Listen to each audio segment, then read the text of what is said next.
Good morning students. मैं doctor Kavita Sahni from government girls college Chomu. BSc part 2 के paper 1 में cockroach के बारे में पढ़ रहे थे हम, और इसके बाकी सभी सिस्टम्स के बारे में हम पढ़ चुके हैं। आज हम बात करेंगे कॉकरोच या पेरिप्लैनेटा के रिप्रोडक्टिव सिस्टम के बारे में। रिप्रोडक्टिव सिस्टम या जनन तंत्र कॉकरोच का हम पढ़ेंगे। कॉकरोच डायोशियस होता है, यानी इसमें मेल और फीमेल अलग अलग होते हैं, सेक्सेस सेपरेट होते हैं, मेल और फीमेल इंडिविजुअल्स अलग अलग होते हैं, और इनमें सेक्सुअल डायमॉर्फिज्म पाई जाती है, यानी लैंगिक द्विरूपता पाई जाती है। मतलब हम इनको देखकर पहचान सकते हैं कि मेल और फीमेल कौन सा है। और कॉकरोच में ये सेक्सुअल डायमॉर्फिज्म इंटरनल और एक्सटर्नल दोनों ही रूप में होती है, यानी बाहर से देखकर भी इन्हें पहचाना जा सकता है मेल और फीमेल को, और अंदर तो इनके सेक्स ऑर्गन्स अलग होते ही हैं मेल और फीमेल के, तो इनको पहचाना जा सकता है।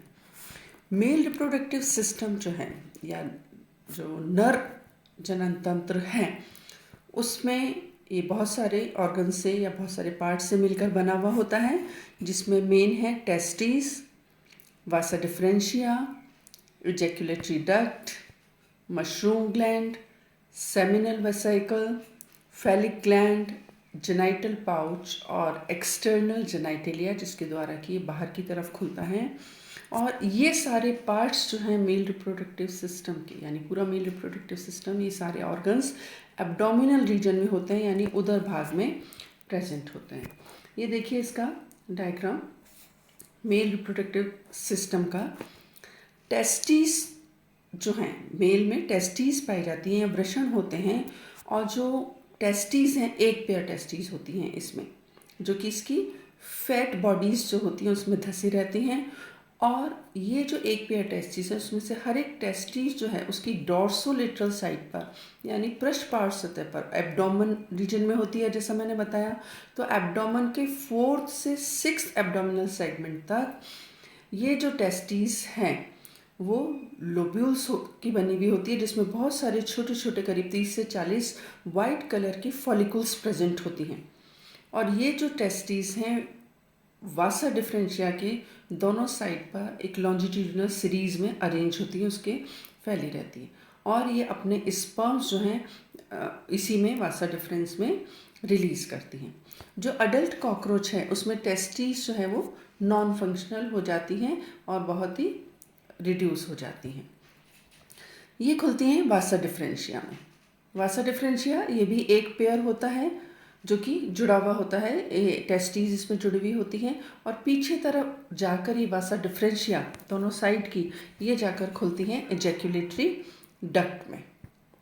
ये जो इजैक्युलेटरी डक्ट है ये सिंगल होती है, एक ही होती है। देखिए डायग्राम में दिखाई दे रहा है, एक ही इजैक्युलेटरी डक्ट है, तो मीडियन होती है, बीच में होती है, और जो मस्कुलर डक्ट है ये पीछे की तरफ जाती है और जेनाइटल पाउच में खुलती है। ये जेनाइटल पाउच प्रेजेंट है, इसमें खुलती है, और जिस ओपनिंग के द्वारा ये इजैक्युलेटरी डक्ट जेनाइटल पाउच में खुलती है उसे कहते हैं मेल जेनाइटल पोर। तो मेल जेनाइटल पोर के द्वारा ये खुलती है जेनाइटल पाउच में, और ये जो जेनाइटल पाउच है वो 9 से 10 सेगमेंट जो है वहाँ पर ये प्रेजेंट होता है। और इसकी जो ग्लैंडुलर वॉल है इजैक्युलेटरी डक्ट की, वो कुछ सिक्रीशन सिक्रीट करती है, जो कि स्पर्मेटोफोर जैसा जो मिडिल लेयर का उसका पार्ट होता है। इसके अलावा इसमें पाई जाती हैं मशरूम ग्लैंड्स। दोनों वासा डिफरेंशिया और इजैक्युलेटरी डक्ट जहाँ पर जुड़ रही हैं, मिल रही हैं, वहाँ पर एक ग्लैंड पाई जाती है बहुत बड़ी सी, इसे कहते हैं मशरूम ग्लैंड। इसमें बहुत सारे छोटे छोटे फिंगर लाइक स्ट्रक्चर्स होते हैं या ब्लाइंड ट्यूब्स होती हैं। ब्लाइंड ट्यूब्स मतलब छोटे छोटे ट्यूब्स होती हैं जो फिंगर लाइक होती हैं, जिनके सिरे बंद होते हैं, और 2 ग्रुप्स में ये प्रेजेंट होती हैं। ये दोनों ही जो मशरूम ग्लैंड्स हैं ये खुलती हैं इजैक्युलेटरी डक्ट में।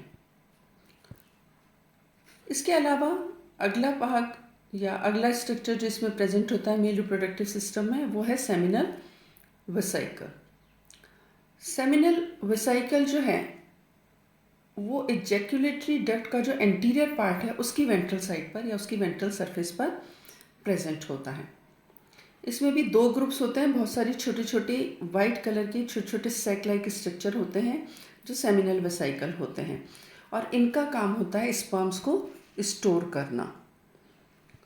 ये स्पर्म्स को स्टोर करने का काम करते हैं, इसके अंदर इकट्ठे हो जाते हैं स्पर्म्स। इसके अलावा इसमें प्रेजेंट होती है फैलिक ग्लैंड, जो कि एक बड़ी मल्टी लोब्ड ग्लैंड होती है, साइज में बड़ी होती है और बहुत सारे इसमें लोब्स होते हैं, और ये लोब्स जो पत्ती के आकार के ग्लैंड होती है। ये होती है एजैकुलेटरी डक्ट के नीचे, जो कि पीछे के 5th एब्डोमिनल सेगमेंट तक जाती है। ये देखिए ऊपर दिखाई दे रही है, डायग्राम में सबसे ऊपर दिखाई दे रही है फैलिक ग्लैंड है, और इसका जो नैरो डक्ट है वो पीछे की तरफ खुलती है जेनाइटल पाउच में, मेल जेनाइटल पोर के द्वारा। फैलिक ग्लैंड का काम क्या होता है? ये स्पर्मेटोफोर की बाहर वाली लेयर सिक्रीट करती है, सिक्रीशन सिक्रीट करती है, जिससे स्पर्मेटोफोर की बाहर की लेयर बनती है।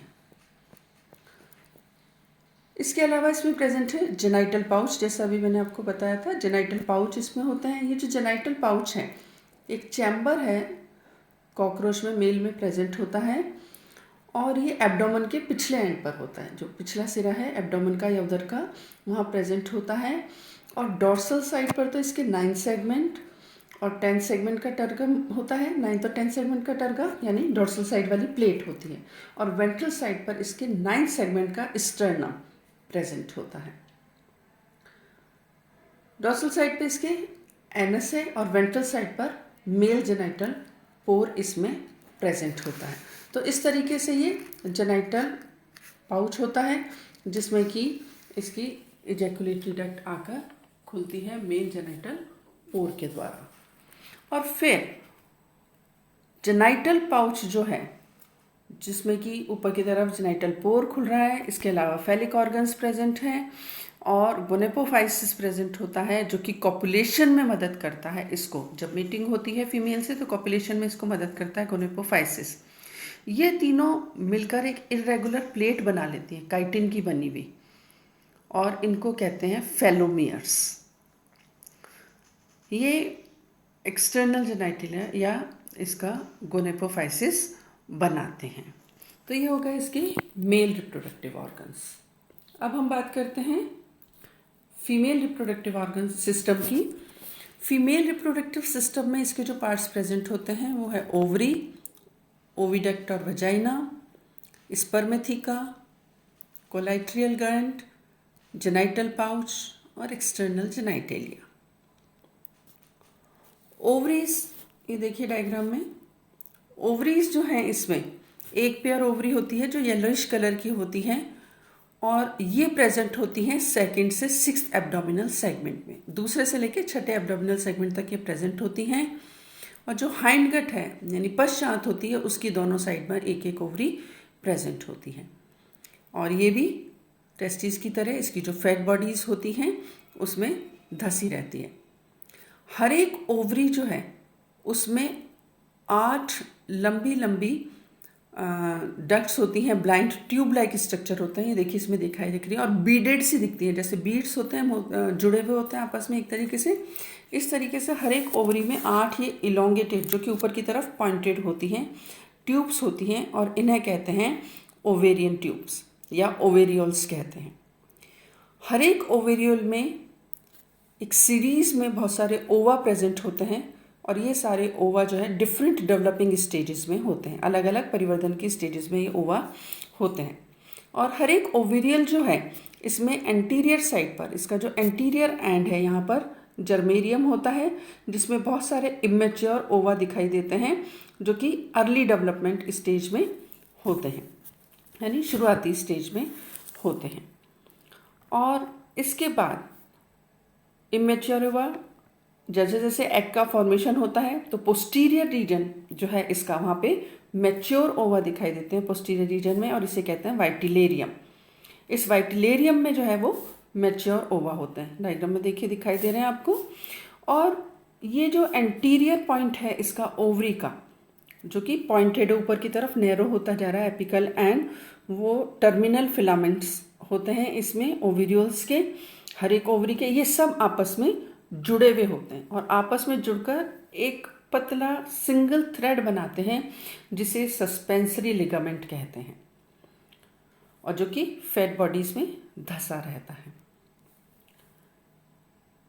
ओवरी से पीछे की तरफ सारे ओविड्यूल्स जो आपस में मिले हुए हैं ओवरी के सब जुड़ के पीछे की तरफ एक छोटी सी डक्ट बनाते हैं जो कि थोड़ी चौड़ी डक्ट होती है और इसे कहते हैं ओविडक्ट। ये ओविडक्ट कहलाती है। दोनों लेटरल साइड पर यानी दोनों ओवरीज की जो ओविडक्ट हैं वो आपस में एक दूसरे से जुड़ जाती हैं, मिलती हैं 7 सेगमेंट में। उधर का जो 7वां खंड होता है उसमें जुड़ती हैं और फिर कॉमन ओविडक्ट बना लेती हैं। ये जो कॉमन ओविडक्ट बन गई इसका जो पोस्टीरियर पार्ट है वो थोड़ा चौड़ा होता है और ये चौड़ा पार्ट कहलाता है वेजाइना। ये जो ओवरी बन गई, कॉमन ओविडक्ट बन गई, इसका जो चौड़ा पार्ट है ये अब वेजाइना कहलाता है। और ये वेजाइना जो है एक्चुअली बॉडी के इनवेजिनेट जो इसका बॉडी का पार्ट है वो अंदर की तरफ धंस जाता है और उसके अंदर की तरफ धंसने के कारण ये बनती है। और ये जो वजाइना है एक बड़े पाउच या चैम्बर में खुलता है जिसे जेनाइटल पाउच कहते हैं और खुलता एक स्लिट लाइक वाल्व के द्वारा है जिसे कि फीमेल जेनाइटल पोर कहते हैं। तो मेल में मेल जेनाइटल पोर से वो खुलता है जेनाइटल पाउच में और यहाँ पर फीमेल जेनाइटल पोर प्रेजेंट होता है जो कि 8th सेगमेंट में होता है। ये फिर स्पर्मेथिका इससे कनेक्टेड होता है। स्पर्मेथिका क्या है? स्पर्मेथिका या इन्हें रेसेप्टिकुलम सेमिनिस भी कहते हैं। ये एक सैक लाइक स्ट्रक्चर होता है, एक बैग लाइक छोटा स्ट्रक्चर होता है जो कि मीडियन अपर्चर के द्वारा जेनाइटल पाउच की डॉर्सल वॉल में खुलता है 9th सेगमेंट में। और इस स्पर्मेथिकल पेपिला इसके टिप पर प्रेजेंट होता है। इसके ऊपर की तरफ एक पेपिला या आउटग्रोथ छोटा सा प्रेजेंट होता है जिसे स्पर्मेथिकल पेपिला कहते हैं। फीमेल जो कि फर्टाइल होती है इस पे स्पर्मेथिका का फॉर्मेशन होता है और ये स्पर्मेथिका जो है वो स्पर्मेटोजोआ के द्वारा भरा रहता है। और ये स्पर्मेटोजोआ कहाँ से आते हैं? जब कॉपुलेशन के दौरान मेल ट्रांसफ़र करता है स्पर्म को फीमेल की बॉडी में, तो वो जो स्पर्म आए वो स्पर्मेटोजोआ इस स्पर्मेथिका में इकट्ठे हो जाते हैं। इसके अलावा इसमें प्रेजेंट होती हैं कोलेट्रियल ग्लैंड्स। एक पेयर ग्लैंड्स होती हैं जो कि बहुत ही ज़्यादा ब्रांच्ड होती हैं, शाखित होती हैं, इन्हें कोलेट्रियल ग्लैंड्स कहते हैं और ये ओवरीज के पीछे की प्रेजेंट होती हैं। ये दिखाई दे रही है, लेफ्ट कोलेट्रियल ग्लैंड और राइट कोलेट्रियल ग्लैंड दोनों हैं। और इसमें से जो लेफ्ट ग्लैंड है, बाएं हाथ वाली जो ग्लैंड है वो थोड़ी सी ओपेक होती है यानी अपारदर्शी टाइप होती है और ज़्यादा डेवलप होती है, वाइट कलर की होती है। और जो राइट वाली ग्लैंड है वो थोड़ी सी ट्रांसपेरेंट और कम डेवलप्ड होती है, वो थोड़ी छोटी होती है, कम डेवलप्ड होती है राइट वाली। ये जो दोनों ग्लैंड्स हैं ये जाकर खुलती हैं जेनाइटल पाउच में और दोनों की अपनी अलग अलग ओपनिंग होती है। अपनी अलग अलग ओपनिंग के द्वारा पीछे ये जेनाइटल पाउच में खुलती है। और ये दोनों ग्लैंड्स वहाँ पर जो कि पास पास हैं स्पर्मेथिकल ओपनिंग के ऊपर ही होती हैं। इन ग्लैंड्स का जो सिक्रीशन है इसके कारण एग जो कि बन रहे हैं, जो डेवलप हुए हैं, उनका जो कवर होता है वो थोड़ा सा हार्ड हो जाता है जिसे अब ओथिका कहते हैं। तो जो एग डेवलप हुए उनके चारों तरफ थोड़ा सा एग केस बन जाता है, हार्ड कवर बन जाता है जिसे ओथिका कहते हैं। इसके अलावा इसमें प्रेजेंट है जेनाइटल पाउच। ये जो जेनाइटल पाउच है वो एब्डोमेन के पिछले सिरे पर है। इसका जो 7th सेगमेंट है वो काफ़ी बड़ा होता है, बोट शेप होता है और पीछे की तरफ 2 भागों में या 2 लोब्स में बटा हुआ होता है, एपिकल लोब और गाइनोवेल्वुलर प्लेट इसको कहते हैं। ये जो प्लेट्स हैं लेटरल और वेंट्रल साइड पर लिमिट्स बनाती हैं या मार्जिन बनाती हैं जेनाइटल पाउच की। जेनाइटल पाउच जो है उसको भी 2 भागों में बटा हुआ होता है। ये जो छोटा पार्ट है उसमें फीमेल गोनोपोर होता है और इसके अलावा स्पर्मेथिका का पोर होता है और कोलेट्रियल ग्लैंड्स का पोर होता है। जबकि इसका जो दूसरा भाग है या बड़ा भाग है, पोस्टीरियर पार्ट होता है, वो एक्चुअली ootheca इससे बनता है, जिसे कि वेस्टिबुलम कहते हैं। इसके बाद फिर इसमें प्रेजेंट होता है एक्सटर्नल जेनाइटेलिया। ये जो एक्सटर्नल जेनाइटेलिया है, जेनाइटल पोर के चारों तरफ एक स्क्लेराइट होता है जिसे कि वेल्वुलर प्लेट कहते हैं। इसके अलावा इसमें 3 जोड़ी और प्लेट लाइक स्ट्रक्चर्स होते हैं जो कि काइटिनस होते हैं, यानी काइटिन के बने हुए होते हैं, जिन्हें गोनेपोफाइसिस कहते हैं। ये फीमेल जेनाइटल पोर के और एनस के बीच में प्रेजेंट होते हैं। इनमें से एक पेयर जो है वो 8 सेगमेंट की लेटरल साइड पर होता है, बाकी 2 पेयर जो हैं वो 9 सेगमेंट में या जो स्टर्नम के पास प्रेजेंट होते हैं। और ये सभी स्ट्रक्चर्स मिलकर कॉपुलेशन में मदद करते हैं। तो इस तरीके से मेल और फीमेल रिप्रोडक्टिव ऑर्गन्स इसमें प्रेजेंट होते हैं। लाइफ हिस्ट्री या लाइफ साइकिल की बात करें इसकी, तो कॉपुलेशन जो इसमें होता है, सबसे पहला जो इसमें एक्टिविटी होती है वो है कॉपुलेशन। और जब सेक्सुअली मैच्योर और मेल और फीमेल होते हैं, उनकी मेटिंग होती है, और ये मेटिंग जनरली रात के टाइम पर होती है, नाइट में होती है, मार्च से सितंबर तक। और कॉपुलेशन के दौरान जो मेल है वो स्पर्म्स को ट्रांसफ़र कर देता है, स्पर्मेटोजोआ को, फीमेल के स्पर्मेटोफोर्स में, डायरेक्टली फीमेल के जेनाइटल पाउच में उनको ट्रांसफ़र कर देता है। अब ये स्पर्मेटोफोर्स का फॉर्मेशन होता है। स्पर्मेटोजोआ जो कि टेस्टिस के द्वारा प्रोड्यूस होते हैं, वो उसके मेल के सेमिनल वेसाइकल में स्टोर होते हैं, और कॉपुलेशन के टाइम पर ये एजैकुलेटरी डक्ट के द्वारा डायरेक्ट ही ट्रांसफ़र कर दिए जाते हैं फीमेल में। कॉपुलेशन के दौरान ये स्पर्मेटोफोर जो है उसका फॉर्मेशन होता है। इसकी 2 लेयर बनती है, जैसा अभी मैंने आपको बताया था। इसके ग्लैंड्स के द्वारा फीमेल में जेनाइटल पाउच में स्टोर हो जाते हैं, और यहाँ पर फेलिक ग्लैंड का जो सिक्रीशन है वो इसकी तीसरी लेयर को सिक्रीट करता है। और जब पूरी तरीके से स्पर्मेटोफोर का फॉर्मेशन हो जाता है तो अब ये 3 लेयर्ड हो जाता है, यानी 3 लेयर्स इसमें प्रेजेंट होती हैं। इसका जो सेंट्रल चैम्बर है या बीच का जो कक्ष है, उस पर स्पर्मेटोजोआ प्रेजेंट होते हैं, और ये स्पर्मेटोजोआ घिरे हुए होते हैं एक स्पर्मेटिक फ्लूइड से। तो इस तरीके कैप्सूल लाइक स्ट्रक्चर्स बन जाते हैं, जिसकी ओपनिंग होती है, जिससे कि ये क्लोज कांटेक्ट में रहते हैं फीमेल स्पर्मेथिकल ओपनिंग की। अब ये जो राइप एग्स होते हैं, जो मैच्योर हो जाते हैं, वो थोड़े से इलोंगेटेड होते हैं, ओवल शेप के होते हैं, और हर एक ओवरियोल से लगभग 16 एग्स जो हैं वो निकलते हैं उसके वेल्व के द्वारा, और वो वेस्टिब्यूल में आ जाते हैं जेनाइटल पाउच की। जैसे ये एग्स रिलीज किए जाते हैं तो यहाँ पर प्रेजेंट जो स्पर्मेटोजोआ हैं, स्पर्मेथिका में प्रेजेंट, उनके द्वारा इनको फर्टिलाइज कर दिया जाता है। और स्पर्म जो है वो एक छोटा सा पोर होता है या अपर्चर होता है, जिसे माइक्रोपाइल कहते हैं, जो कि एग में प्रेजेंट होता है। उसी से इसके अंदर एंटर होता है एग में और उसे फर्टिलाइज कर देता है। जो फर्टिलाइज्ड एग हैं, अब जो निषेचित एग हैं, वो अब चारों तरफ से घिर जाते हैं। इसकी जो ग्लैंड, दूसरी ग्लैंड है कोलेट्रियल ग्लैंड, उसके सिक्रीशन के द्वारा घिर जाते हैं, यानी वो उसका सिक्रीशन उसको चारों तरफ से कवर कर लेता है। और अब ये जो एग है या एग केस है वो अब कन्वर्ट हो जाता है ootheca में। अब ootheca जो है करीब 1 सेंटीमीटर से भी छोटा होता है, 8 मिलीमीटर करीब लंबा होता है, और ये इस डॉर्सल सिरेटेड जो कील है इसकी और जो लेटरल वॉल है उसमें इलोंगेटेड फॉर्म में ये दिखाई देते हैं।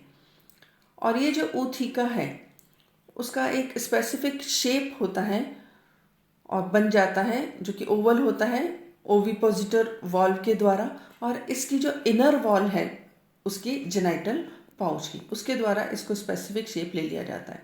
और ये जो ऊथिका का कलर है, शुरू में तो ये वाइट होता है, लेकिन बाद में लेटर स्टेज में ये पिंक या चॉकलेट ब्राउन कलर का हो जाता है। तो अब ये जो ऊथिका बन गए, इनमें काइटिन नहीं होता लेकिन प्रोटीन होती है, जिसके कारण ये थोड़े से हार्ड हो जाते हैं। और ये जो प्रोटीन इसमें प्रेजेंट होती है वो क्विनॉन होती है, और ये क्विनॉन जो है या जो प्रोटीन है वो कोलेट्रियल ग्लैंड्स के द्वारा सिक्रीट की जाती है।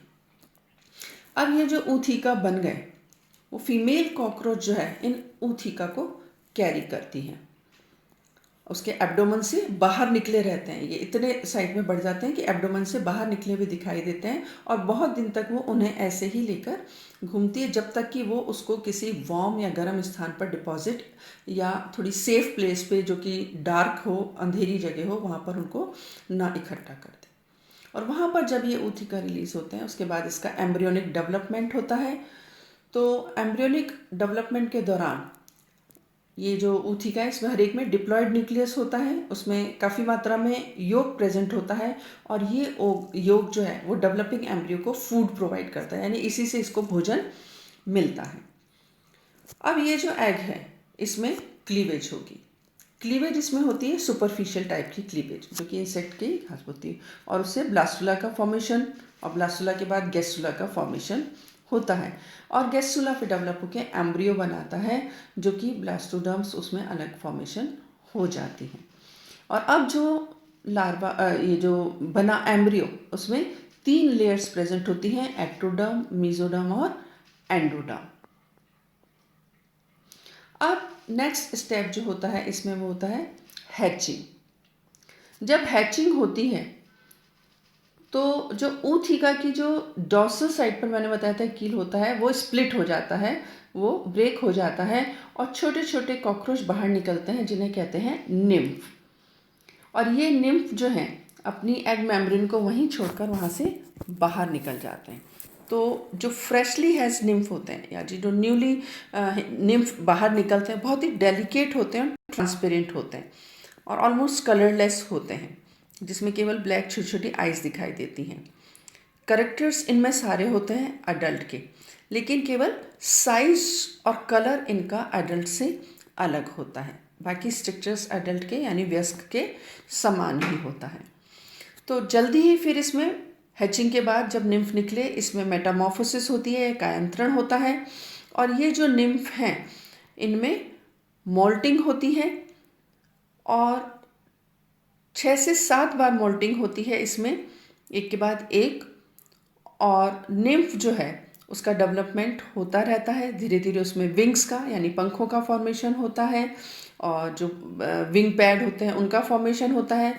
बॉडी का साइज़ धीरे धीरे इंक्रीज होने लगता है, साइज़ बड़ा होता है, और कलर जो कि शुरू में ट्रांसपेरेंट सा था, बहुत हल्का था, वो थोड़ा गहरा होता होता अल्टीमेटली जो अडल्ट में या वयस्क में होता है ब्राउन कलर का, डार्क ब्राउन कलर का, उस तरह का कलर इसका हो जाता है।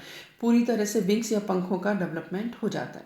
तो इस तरीके से कॉकरोच का जो डेवलपमेंट है बहुत ही सिंपल होता है और डायरेक्ट होता है, यानी डायरेक्ट जो एग है उससे जब बाहर निकल रहे हैं तो निम्फ निकल रहे हैं डायरेक्टली, जो कि अडल्ट के या वयस्क के समान ही, केवल उनका साइज छोटा होता है। तो इस तरीके से इसमें डायरेक्ट डेवलपमेंट होता है, और मेटामॉर्फोसिस के द्वारा वो अल्टीमेटली अडल्ट कॉकरोच में कन्वर्ट हो जाता है।